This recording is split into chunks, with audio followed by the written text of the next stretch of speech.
केला बेचने वाली चुड़ैल। एक बार की बात है, जादूपुर नाम के एक गांव में करतब दिखाती एक औरत एक रेड्डी के लिए गांव में आती है। आइए आइए मेहरबान कदरदान, खाइए रोहड़ा के ताजे ताजे केले। कभी खाए नहीं होंगे ऐसे केले। पीले पीले केले खाइए। ये कहकर रोहड़ा हाथों में 4 केले लिए उन्हें सर्कल में जोर जोर से हवा में उछालती हुई करतब दिखाती है, जिसे देखकर आसपास के सारे बच्चे अपने अपने मम्मी पापा से उस औरत के पास जाने की जिद करने लग जाते हैं। पापा, ऐसा तो सर्कस में बॉल से होता है ना, ये आंटी तो केले से कर रही है। चलिए ना पापा, देखते हैं। रोहड़ा एक पतली सी तार पर चलती हुई केलों से करतब दिखाती है। आते जाते सभी लोग बाहर रुककर उसके करतब देखते हैं और वाह वाही करते नहीं थकते। जैसे ही एक आदमी पास आकर उसे पैसे देने लग जाता है, तब वो कहती है, अरे नहीं नहीं साहब, मैं करतब तो बच्चों के मन को बहलाने के लिए करती हूँ। धंधा तो मेरा केले का है। पीछे देखो मेरी रिड्डी, जो भी मेरे केले खाएगा मेरी तरह चुस्त दुरुस्त और तंदुरुस्त हो जाएगा।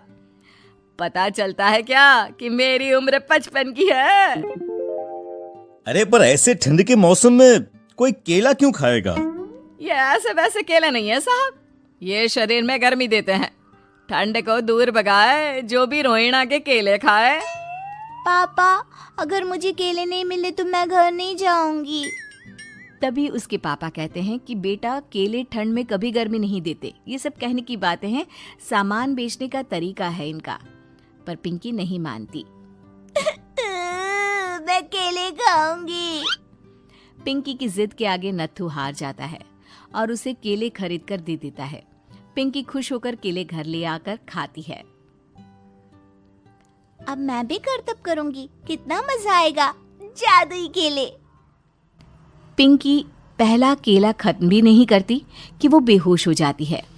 दूसरे केले से एक काला धुआं आता है और रोहड़ा चुड़ैल बनकर बाहर निकल आती है। मेरे भूतिया केले बच्चे न खाए, ऐसा हो ही नहीं सकता।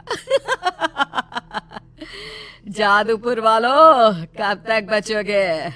आ गई हूं मैं रोहड़ा, जिसका कोई नहीं कर सकता सामना। रोहड़ा पिंकी को गोद में उठाकर काले धुएं में कहीं गायब हो जाती है। शाम के वक्त नत्थू घर लौटता है और पिंकी को घर में ना पाकर उसकी माँ से कहता है, माँ पिंकी कहाँ है? अरे बेटा, उसे तो तू सुबह करतब दिखाने ले गया था ना, फिर कहाँ वापस आए तुम दोनों? मुझे लगा तू उसे अपने साथ मंडी ले गया होगा। हे भगवान, मेरी बच्ची कहाँ गई? मैं उसे घर ही तो छोड़कर गया था माँ।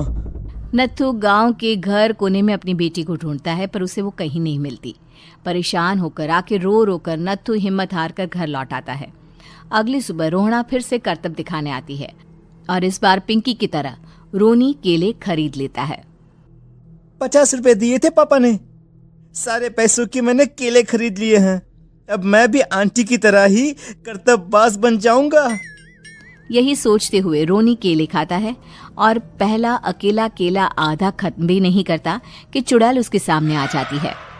मेरे साथ चलने का समय आ गया है रोनी। ये तो बस शुरुआत है। अब इस गांव के सारे बच्चे धीरे धीरे मेरे कब्जे में होंगे, एक बच्चा भी नहीं बचेगा। ये कहकर रोना रोनी को गोद में लेकर काले धुएं में अदृश्य हो जाती है। इसके बाद हर रोज गांव में से कोई ना कोई बच्चा गायब होता, पर ऐसा क्यों हो रहा है किसी को भी समझ में नहीं आ पा रहा था। रोज की तरह अपनी बेटी पिंकी की तलाश में नत्थू गांव के एक तालाब के पास बैठा रो रहा था। कहाँ गई मेरी पिंकी? शकुंतला के जाने के बाद एक वही तो मेरा सहारा थी। अरे उसकी आत्मा कोस रही होगी मुझे कि मैं अपनी बच्ची को संभाल भी नहीं पाया। नत्थू ये कहता हुआ रो ही रहा था कि तभी तालाब में से उसे शकुंतला की आवाज सुनाई देती है। कहाँ थी तुम शकुंतला? हमारी बच्ची और सारे गायब हुए बच्चे रोहड़ा के कब्जे में हैं। वो बच्चों को जो केले देती है उससे बच्चे बेहोश हो जाते हैं और उसके कब्जे में आ जाते हैं और वो उन्हें ले जाकर काली दुनिया में ले जाती है। पर वो ऐसा क्यों कर रही है? ये मैं नहीं जानती, पर उस दुनिया का रास्ता मैं आपको बता सकती हूँ। जहां ये नदी खत्म होती है वहां एक केले का पेड़ है, उसके नीचे एक दरवाजा है, वहीं से रास्ता जाता है उस दुनिया का। ये कहकर शकुंतला की आत्मा गायब हो जाती है।